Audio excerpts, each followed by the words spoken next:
الرحمن الرحیم الحمد للہ رب العالمین الرحمن الرحیم مالک یوم الدین ایاک نعبد و ایاک نستعین اہدنا الصراط المستقیم صراط الذین انعمت علیہم غیر المغضوب علیہم ولا الضالین۔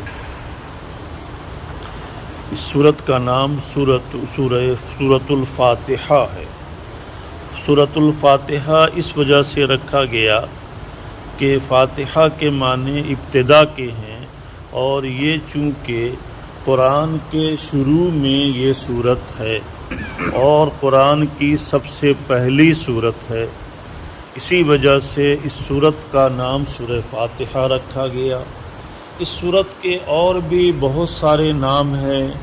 بعض روایات میں اس سورت کا نام سبع مثانی بھی رکھا گیا ہے۔ سبع مثانی اس وجہ سے اس سورت کو کہا گیا کہ سبعون کے معنی 7 کے آتے ہیں، اور مثانی جو بار بار دہرائی جائے، چونکہ نماز کی ہر رکعت میں سورہ فاتحہ کا پڑھنا واجب اور ضروری ہے، تو اس طریقے سے اس سورت کو بار بار دہرایا جاتا ہے، اسی وجہ سے اس سورت کا نام سورہ فاتحہ اور سبع مثانی بھی رکھا گیا۔ ایک مرتبہ حضرت ابو سعید خدری رضی اللہ تعالیٰ عنہ اللہ کے نبی صلی اللہ علیہ وسلم کے ساتھ مسجد نبوی میں تشریف فرما تھے۔ اللہ کے نبی صلی اللہ علیہ وسلم نے حضرت ابو سعید خدری رضی اللہ تعالیٰ عنہ سے فرمایا کہ مسجد سے باہر نکلنے سے قبل میں تم کو ایک عظیم صورت بتلاؤں گا۔ چنانچہ دوسری گفتگو شروع ہو گئی، اور اس کے بعد حضور پاک صلی اللہ علیہ وسلم پھر مسجد سے باہر قدم بڑھانے لگے۔ جیسے ہی مسجد سے قدم باہر بڑھانے لگے، حضرت ابو سعید خدری رضی اللہ تعالیٰ عنہ نے یاد دہانی کیا کہ اے اللہ کے نبی صلی اللہ علیہ وسلم، آپ نے تو فرمایا تھا کہ مسجد سے قدم نکالنے سے قبل، باہر نکلنے سے قبل تم کو ایک عظیم صورت بتلاؤں گا۔ چنانچہ اللہ کے نبی صلی اللہ علیہ وسلم نے فرمایا کہ وہ عظیم صورت وہ سورہ فاتحہ ہے۔ بہرحال اس صورت کے بے شمار فضائل وارد ہوئے ہیں۔ اللہ تعالیٰ نے اس صورت کے اندر شفا بھی رکھا ہے۔ کسی بھی مرض کے اندر اس صورت کو یقین کے ساتھ پڑھ کر دم کر دیا جائے اور مریض کو پلایا جائے، اللہ تعالیٰ اس کی برکت سے شفا یابی عطا فرماتے ہیں۔ جس طرح سے اللہ تعالیٰ نے ہر بیماری کا کوئی نہ کوئی اس کا علاج کے طور پر دوا رکھا ہے، اسی طریقے سے اللہ تعالیٰ نے ہر بیماری کا قرآنی آیات میں بھی شفا رکھا ہے۔ اب ضرورت اس بات کی ہے کہ یہ معلوم کیا جائے کہ کس مرض میں کون سی آیت کو پڑھنے سے شفا یابی حاصل ہوتی ہے۔ جیسے علم طب میں ڈاکٹر حضرات اس کا ریسرچ اور اس کی تحقیق کرتے ہیں، اور اس کو پڑھایا جاتا ہے کہ فلاں مرض میں فلاں دوا اگر دیا جائے تو مریض شفا یاب ہوگا۔ اسی طریقے سے اللہ تعالیٰ نے قرآن کے اندر ہر قسم کے امراض سے بھی شفا رکھا ہے۔ ضرورت اس بات کی ہے کہ کس آیت میں یہ معلوم کیا جائے کہ اللہ تعالیٰ نے کس آیت میں کس مرض سے شفا رکھا ہے۔ ابھی ایک صاحب بتلا رہے تھے کہ کیرلا میں ایک ایسا ہاسپٹل شروع ہوا ہے جہاں کوئی دوا نہیں دی جاتی، مریض کو کے کان میں ایئر فون لگا کر اور قرآن کی آیت اس کو سنایا جاتا ہے، اور جو جیسا مریض ہو اسی اعتبار سے اس کو قرآن کی صورت جو ہے اس کے کان میں ایئر فون لگا کر سنایا جاتا ہے، اور چند دن سننے کے بعد وہ بالکل شفا یاب ہو جاتا، کوئی بھی دوا اس کو نہیں دی جاتی۔ معلوم ہوا کہ اللہ تعالیٰ نے آیات قرآنیہ میں ہر قسم کے امراض سے شفا رکھا ہے، لیکن شرط یہ ہے کہ اس کے ساتھ ہمارا یقین بھی ہو۔ اگر یقین ہے تو مہلک سے مہلک امراض کے لیے اس میں شفا یابی حاصل ہو جائے گی۔ یقین نہیں ہے تو پورا قرآن بھی آپ پڑھ کر کے دم کر کے پی لیں یا گھول کر کے اس کو لکھ کر کے پی لیں، یقین نہیں ہے تو کوئی شفا یابی حاصل نہیں ہوگی۔ بہرحال یہ سورت قرآن کے شروع میں سب سے پہلی سورت ہے۔ بسم اللہ الرحمن الرحیم، شروع کرتا ہوں میں اللہ کے نام سے جو کہ انتہائی مہربان اور رحم کرنے والا ہے۔ قرآن کے شروع میں بسم اللہ لا کر اللہ تعالیٰ نے اس بات کی طرف اشارہ کر دیا اور اپنے ایک بندے کو بتلا دیا کہ کوئی بھی چھوٹا یا بڑا کام شروع کیا جائے، اللہ کے نام سے شروع کیا جائے تو اس میں برکت ہوتی ہے، اور اس کام کے اندر اللہ کی طرف سے خیر کو نازل کر دیا جاتا ہے، رکھ دیا جاتا ہے۔ اس وجہ سے جب بھی کوئی کام کیا جائے تو اللہ کے نام سے اس کو شروع کیا جائے۔ اگر کوئی کے دروازہ بند کرے گھر کا، بسم اللہ پڑھ کر دروازہ کھولے، بسم اللہ پڑھ کر کوئی بھی چھوٹا یا بڑا کام کرے تو اب بسم اللہ پڑھ کر کرنے کی وجہ سے اللہ کی غیبی نصرت اور مدد ہو جاتی ہے۔ حدیث میں آتا ہے کہ اگر رات میں کوئی برتن کو کھلا ہوا نہ چھوڑو ورنہ کوئی بیماری اس میں نازل ہو جاتی ہے، لیکن اگر برتن کو ڈھکنے کے لیے کچھ بھی نہیں ہے تو ایک لکڑی یا چمچہ بسم اللہ پڑھ کر اس برتن پر رکھ دیا جائے تو وہ برتن ہر قسم کے اثرات سے اور ہر قسم کے بیماری سے محفوظ ہو جاتا ہے۔ بہرحال اللہ کے نام کی ابتدا ہر کام میں ہونی چاہیے، اس سے اللہ کی غیبی نصرت اور مدد ہوتی ہے۔ الرحمن الرحیم، اس سے معلوم ہوا کہ اللہ ہر کام میں اللہ سے استعانت اور مدد طلب کرنا چاہیے کہ بھئی اے اللہ، ہم آپ کے نام سے یہ کام شروع کرنے جا رہے ہیں، آپ اس کام میں ہماری غیبی نصرت اور مدد فرمائیے۔ گویا کہ با استعانت کا لا کر اور یہ اس بات کی طرف بندے کو تعلیم دی کہ جب بھی چھوٹا یا بڑا کوئی بھی کام کرو تو اللہ سے مدد طلب کر لیا کرو کہ اے اللہ میں یہ فلاں کام کرنے جا رہا ہوں، آپ اس میں اپنی غیبی نصرت اور مدد فرمائیے۔ الرحمن الرحیم، جو کہ انتہائی مہربان اور رحم کرنے والا ہے۔ رحمان کے اندر ایک لفظ کی زیادتی ہے اور لفظ کی زیادتی معنی کی زیادتی پر دلالت کرتا ہے۔ گویا کہ رحمان کا تعلق دنیا سے ہے، اس وجہ سے کہ اللہ تعالیٰ کی رحمت دنیا میں وسیع ہے اور اللہ کی رحمت دنیا میں ہر خاص و عام کے ساتھ ہے، چاہے وہ باقی انسان ہو یا حیوان ہو، دنیا کی کوئی مخلوق ہو، مومن ہو کافر ہو، اللہ کی رحمت ہر ایک کے ساتھ ہے اور ہر ایک کو اللہ تعالی رزق دے رہے ہیں، اپنی رحمت ہر ایک کے ساتھ اپنی خاص رحمت متوجہ کیے ہوئے ہیں۔ ہر ایک کے ساتھ اللہ کی عمومی رحمت دنیا میں ہے، اسی وجہ سے رحمان کا لفظ پہلے لا کر اس بات کی طرف اشارہ کر دیا کہ اللہ کی رحمت دنیا میں وسیع، اللہ کی رحمت دنیا میں عام ہے۔ لیکن رحیم کا لفظ بعد میں لا کر اس بات کی طرف اشارہ کر دیا کہ اللہ کی یہ رحمت، خصوصی رحمت جو ہے، یہ اللہ کے مخصوص بندے، ایمان والے بندوں کے ساتھ ہی آخرت میں یہ اللہ کی خصوصی رحمت ہوگی۔ دنیا میں عمومی رحمت تو ہر ایک کے ساتھ ہے، لیکن یہ خصوصی رحمت جس سے رحیم متعلق ہے، جو رحیم سے متعلق ہے، وہ آخرت میں صرف ایمان والوں کو ہی حاصل ہوگی۔ الحمدللہ رب العالمین، تمام تعریف اس اللہ کے لیے ہے جو سارے عالم کا پروردگار ہے۔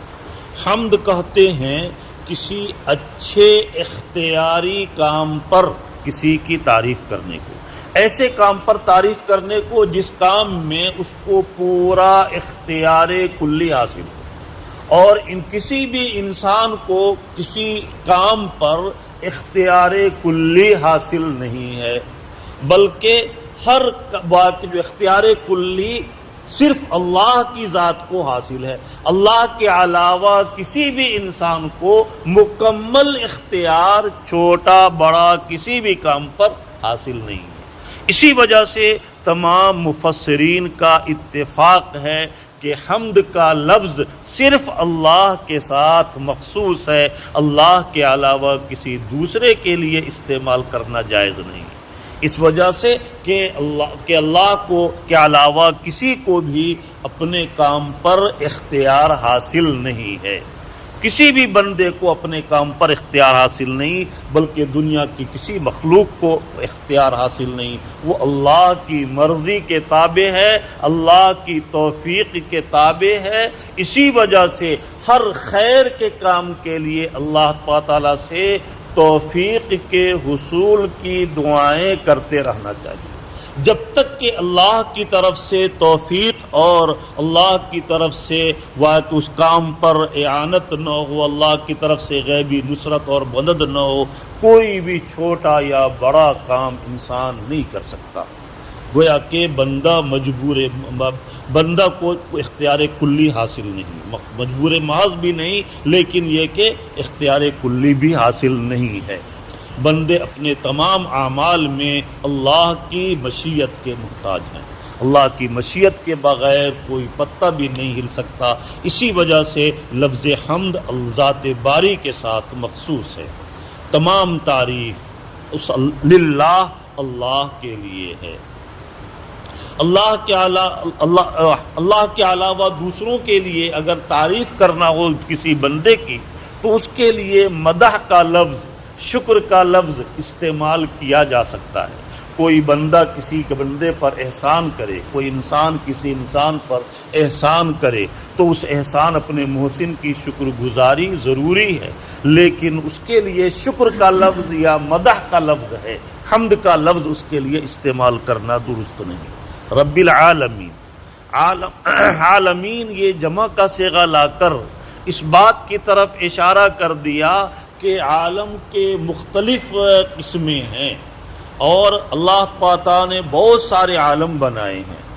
اس دنیا انسان کو اللہ تعالیٰ نے ایک واقع عالم سے نکال کر دوسرے عالم میں بھیجا اور پھر تیسرے عالم میں، گویا کہ انسان ہمیشہ ایک جگہ سے ایک حالت سے دوسری حالت کی طرف منتقل ہوتا رہے گا، ایک عالم سے دوسرے عالم کی طرف منتقل ہوتا رہے گا۔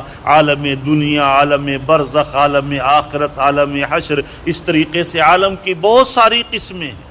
اسی مناسبت سے یہاں پر عالم کا لفظ، عالمین جمع کا صیغہ لایا گیا۔ رب کا لفظ لا کر اس بات کی طرف اشارہ کر دیا کہ رب کہتے ہیں ایسی ذات کو جو کسی کی درجہ بدرجہ نگرانی رکھے۔ اللہ تعالیٰ نے ایسا نہیں کہ ہم کو پیدا کر کے اور اس عالم کو پیدا کر کے اور چھوڑ دیا کہ بس جاؤ اب تم کو جیسی مرضی ہو، جیسے زندگی گزارنا ہو گزارو، فرما رہے کہ ایسا نہیں ہے، بلکہ رب کہتے ہی ایسی شخصیت کو جو درجہ بدرجہ جو اس کی نگرانی رکھے۔ اللہ تعالیٰ نے ہمیں اور آپ کو مختلف مراحل سے گزار کر پیدا کیا، اور پیدا کرنے کے بعد یوں ہی آزاد نہیں چھوڑ دیا، بلکہ اللہ تعالیٰ نے ہم کو اپنی آگے کی زندگی گزارنے کے لیے ایک ہدایت نامہ بھیج دیا اور ضروری ہدایت دے دیا کہ تم اس طریقے سے زندگی گزارو، اور پھر اس اچھی زندگی گزارنے پر اجر و ثواب کا وعدہ، اور اس کے خلاف زندگی گزارنے پر عذاب کا واقعی وعید بیان فرمائی۔ اور اسی جزا اور سزا کو بیان کرنے کے لیے اللہ تعالیٰ نے اپنے مختلف انبیاء کو بھیجا۔ تو گویا کہ اللہ تعالیٰ نے پیدا کرنے کے بعد انسان کو بتدریج پیدا کرنے کے بعد پھر ان کی نگہداشت بھی برابر جاری رکھا، اس کی خبرگیری بھی برابر کرتے رہے۔ ایک لمحہ کے لیے بھی اللہ تعالیٰ اپنے بندے کی فکر نگرانی سے غافل نہیں ہے۔ ایک لمحہ بھی اللہ تعالیٰ اپنی حفاظت اگر ہمارے اوپر اٹھا لے تو یہ شیطان ملعون ہوا کہ پورے انسان کو ہلاک اور برباد کر دے۔ لیکن اللہ تعالیٰ نے اپنے محافظ فرشتوں کو ہر انسان کے ساتھ لگا رکھا ہے اور اس کی نگرانی کے لیے وہ اسباب متعین کر رکھا ہے۔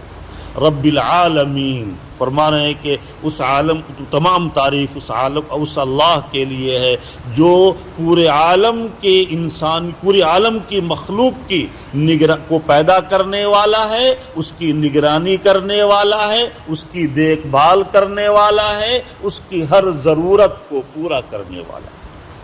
الرحمن الرحیم، جو کہ انتہائی مہربان ہے، اس کی رحمت دنیا میں عام ہے، ہر ایک کے ساتھ، نافرمانوں کے ساتھ بھی اور فرما برداروں کے ساتھ بھی، لیکن الرحیم فی الآخرہ، آخرت میں اس کی رحمت خصوصی یہ ایمان والوں کے ساتھ مخصوص ہوگی۔ الرحمن الرحیم، یہ سورہ فاتحہ بندہ کے درمیان اور اللہ کے درمیان ایک طرح کی گفتگو ہے۔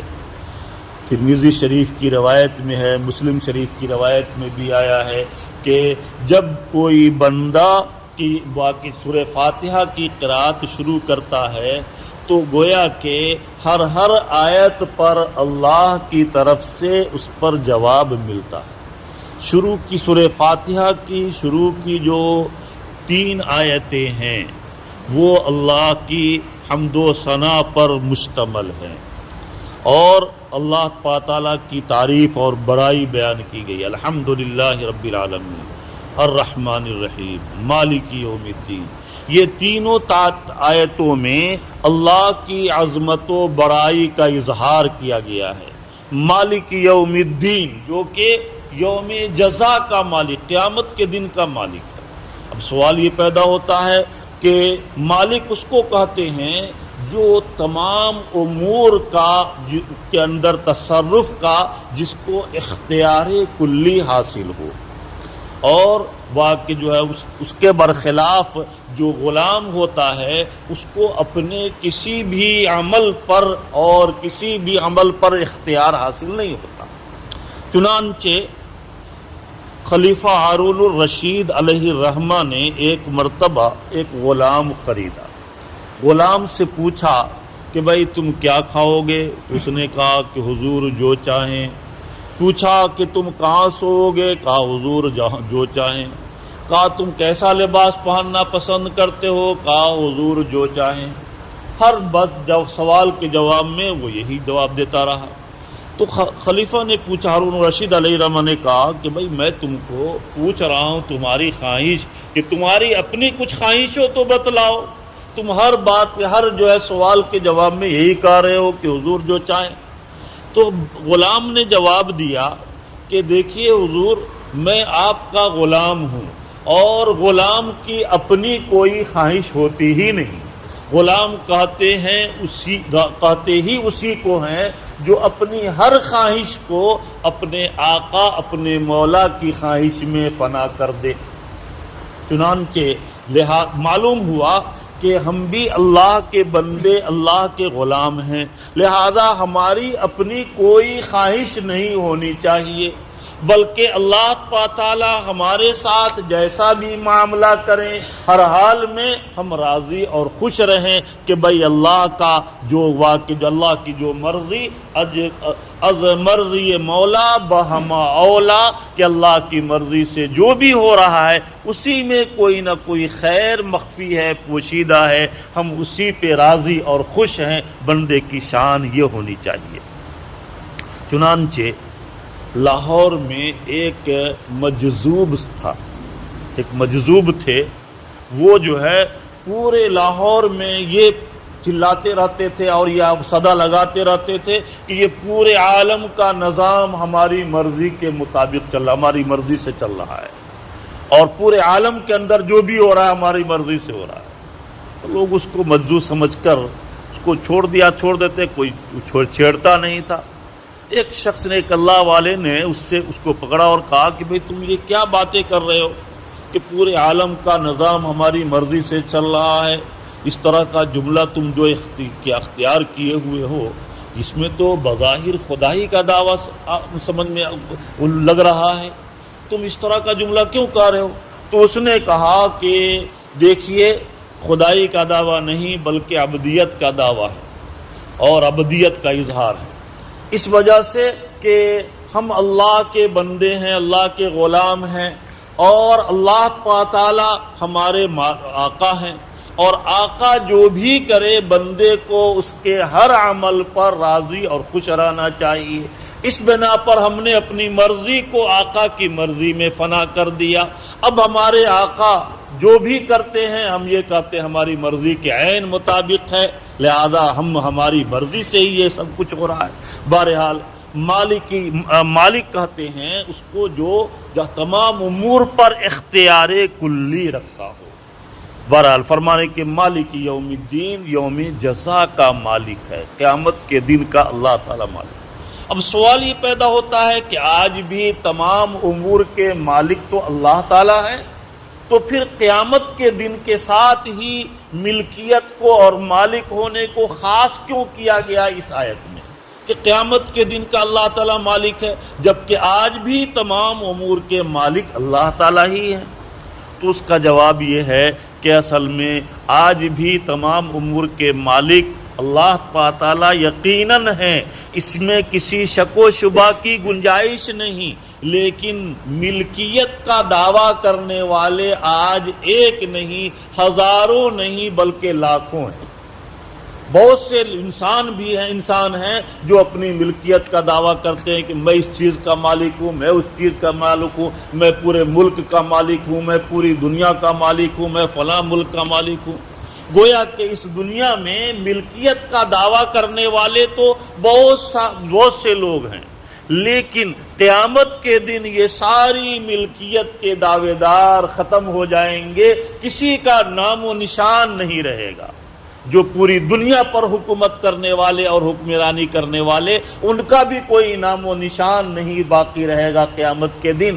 اس وجہ سے کہا گیا کہ قیامت کے دن اللہ کے علاوہ کسی کی ملکیت ہوگی ہی نہیں، اور کوئی ملکیت کا اظہار کرنے والا اللہ کے علاوہ اس دن کوئی ہوگا ہی نہیں۔ اسی وجہ سے قیامت کے دن کے ساتھ مالک کے لفظ کو یہاں پر خاص کیا گیا۔ تو یہ تین آیتیں ایسی ہیں جن میں اللہ کی حمد و ثنا بیان کی گئی ہے۔ ان تینوں کی قرات پر اللہ کی طرف سے جواب ملتا ہے کہ ہم حمدنی عبدی، مجدنی عبدی، اثنا علی عبدی، اس طریقے سے ہر لفظ پر یعنی میرے بندے نے میری تعریف بیان کی، میری بزرگی کا اور میری بڑائی کا اظہار کیا۔ ان تینوں آیتوں پر اللہ کی طرف سے جواب ملتا ہے۔ اس کے بعد جب بندہ کہتا ہے ایاک نعبد و ایاک نستعین، اے اللہ ہم آپ ہی کی عبادت کرتے ہیں۔ دیکھیے یہاں پر ایاک مفعول ہے، نعبد فعل کا، اور مفعول بعد میں آتا ہے، فعل پہلے آتا ہے، لیکن یہاں پر مفعول کو پہلے ذکر کر کے حصر کا معنی پیدا کر دیا گیا۔ اس وجہ سے کہ ضابطہ یہ ہے کہ جس کو مؤخر کرنے کا حق ہے اس کو اگر مقدم کر دیا جائے تو اس میں حصر کا معنی پیدا ہو جاتا ہے۔ تقدیم محق ہو تاخیر یفید الحصر۔ تو اس بنا پر اس کا ترجمہ ہوگا کہ اللہ ہم آپ ہی کی عبادت کرتے ہیں۔ یہ حصر کا معنی یہ مفعول کے مقدم ہونے کی وجہ سے ہو گیا۔ ہم آپ کی عبادت میں کسی غیر کو شریک نہیں قرار دیتے۔ اللہ کی عبادت میں کسی غیر کو شریک قرار دینا یہ جائز نہیں ہے۔ وَإِيَّاكَ نَسْتَعِينُ، اور اے اللہ ہم آپ ہی سے تمام کاموں میں مدد طلب کرتے ہیں۔ آپ کی غیبی نصرت اور مدد رہے گی تو ہی ہم سب کسی بھی کام کو کر سکتے ہیں۔ آپ کی نصرت اور مدد کے بغیر چھوٹا یا بڑا کوئی کام نہیں کر سکتے۔ تو گویا کہ ایاک نستعین، ہم آپ ہی سے تمام امور میں مدد طلب کرتے ہیں، آپ ہی ہماری غیبی نصرت اور مدد فرمائیے۔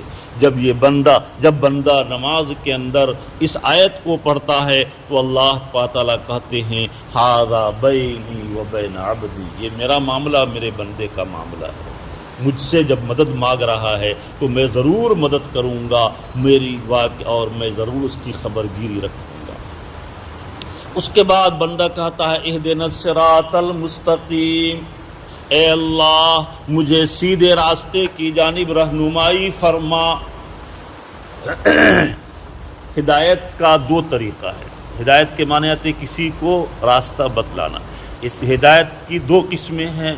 ایک تو یہ ہے کہ کوئی شخص نوساری جانا چاہتا ہے تو آپ بتا دیں کہ یہاں سے تم بس اسٹینڈ چلے جاؤ اور وہاں سے نوساری کی بس ملے گی، نوساری چلے جاؤ گے۔ یا اگر بائک سے جانا ہے تو یہاں سے کھاڑیل چلے جاؤ، کھاڑیل سے یہاں سے ٹانکل، ٹانکل سے کھاڑیل، کھاڑیل سے نوساری۔ اس طریقے سے یہ ایک راستہ بتلا دیا جائے، کسی بھی جو ہے منزل تک جانے والے کو منزل کا راستہ بتلا دیا جائے۔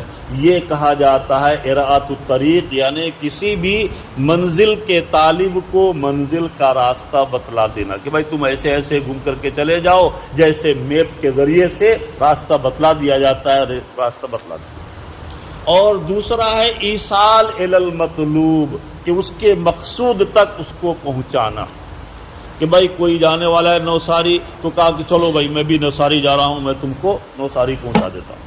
اب وہ ساتھ میں لے جا کر کے پورا راستہ بتا دیا کہ بھائی دیکھو یہ ایسے ایسے راستہ گیا ہے، اور اس کے بعد پھر جو ہے اس طرح سے نوساری اتنے دن اتنا وقت میں پہنچ پاتا ہے۔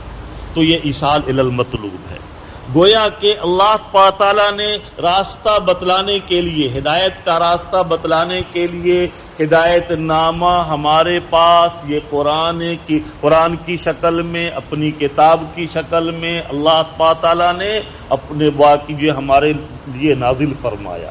یہ جو ہے وہ کہ یہ ہدایت کا راستہ بتلانے کے لیے ہدایت کی منزل واقع جو ہے ہم کو یہ بتلا دیا اراۃ الطریق کے طور پر۔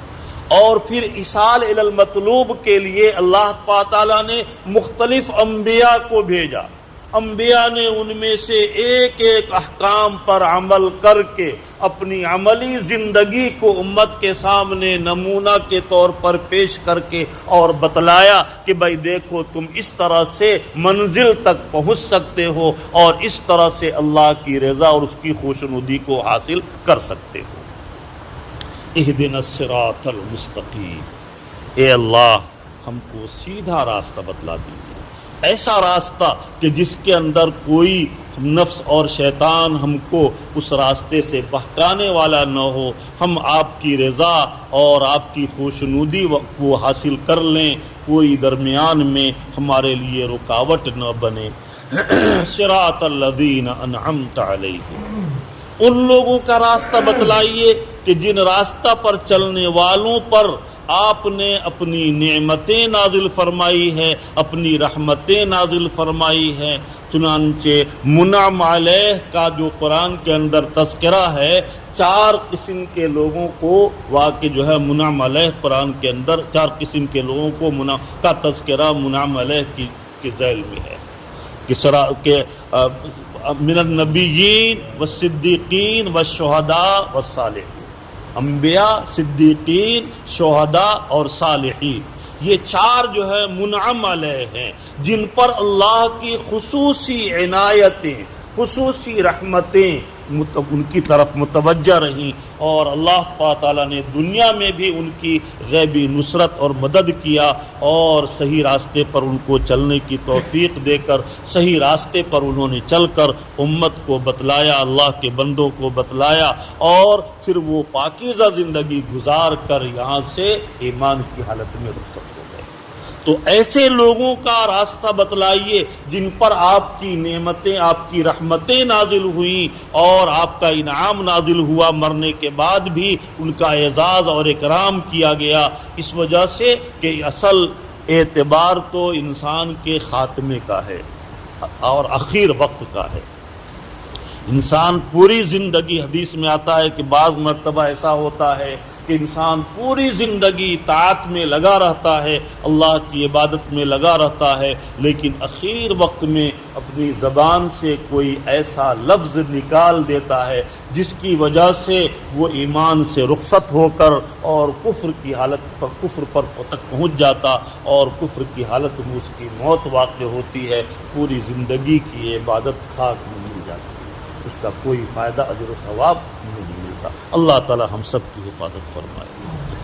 اور اس کے برخلاف بعض مرتبہ پوری زندگی انسان بت پرستی میں اور آتش پرستی میں گزار دیتا ہے اور اللہ کی نافرمانی میں گزار دیتا ہے، لیکن اللہ کی طرف سے اس کو ہدایت کی توفیق مل جاتی، اخیر وقت میں کلمہ پڑھ لیتا ہے اور کلمہ والی زندگی اور کلمہ پڑھتے ہوئے ایمان کی حالت میں اس دنیا سے رخصت ہوتا ہے، تو پھر وہ سیدھا واقع جو ہے جنت میں چلا جاتا ہے۔ تو معلوم ہوا کہ اصل اعتبار خاتمے کا ہے۔ اسی وجہ سے اللہ کے نبی صلی اللہ علیہ وسلم نے خاتمہ بالخیر کے دعا کا خود بھی اہتمام کیا اور امت کو بھی اس کی تاکید کی ہے کہ خاتمہ بالخیر کی دعائیں اللہ تعالیٰ سے کرتے رہا کرو، حسن خاتمہ کی دعائیں کرتے رہا کرو، خاتمہ بالخیر حاصل ہو جائے، اخیر وقت میں کلمہ نصیب ہو جائے، یہ ایک بہت بڑی دولت ہے، اس کے بعد ہی اطمینان وا کی سانس لیا جا سکتا۔ علماء نے لکھا ہے کہ اگر فجر سے قبل کی جو 2 رکعت سنت ہے اور مغرب کے بعد کی جو 2 رکعت سنت مؤکدہ ہے، ان دونوں نمازوں میں اگر پہلی رکعت میں قل یا ایھا الکافرون اور دوسری رکعت میں قل ھو اللہ احد، ان دونوں صورتوں کی قرأت کا اہتمام کیا جائے تو علماء نے لکھا ہے، صاحب مراقی الفلاح نے، کہ اللہ کی ذات سے یہ امید ہے کہ اس کی برکت سے حسن خاتمہ کی دولت نصیب ہوگی اور خاتمہ بالخیر نصیب ہوگی۔ اس کی وجہ یہ بیان کیا ہے علماء نے کہ اصل میں سورہ کافرون میں شرک سے براءت کا اظہار کیا گیا ہے اور سورہ اخلاص میں اللہ کی وحدانیت کا اظہار کیا گیا ہے، اور یہی اصل چیز ہے کہ شرک سے برات کا اظہار کر کے اللہ کی وحدانیت کا اقرار کرتے ہوئے اس دنیا سے گیا تو ایسی صورت میں ایمان کی حالت میں رخصت ہوگا۔ تو اس بنا پر علماء نے لکھا ہے کہ ان دونوں صورتوں کی قرأت کا اہتمام کرے تو اللہ تعالیٰ کی ذات سے یہ امید ہے کہ اللہ تعالیٰ اس کو حسن خاتمہ کی دولت نصیب فرمائیں گے۔ اللہ تعالیٰ ہمیں اور آپ کو اپنی رضا اور محبت نصیب فرمائے، اپنے وقت پر حسن خاتمہ کی دولت سے مالا مال فرمائے اور ماہ مبارک کی قدردانی کی ہم سب کو توفیق عطا فرمائے، آمین۔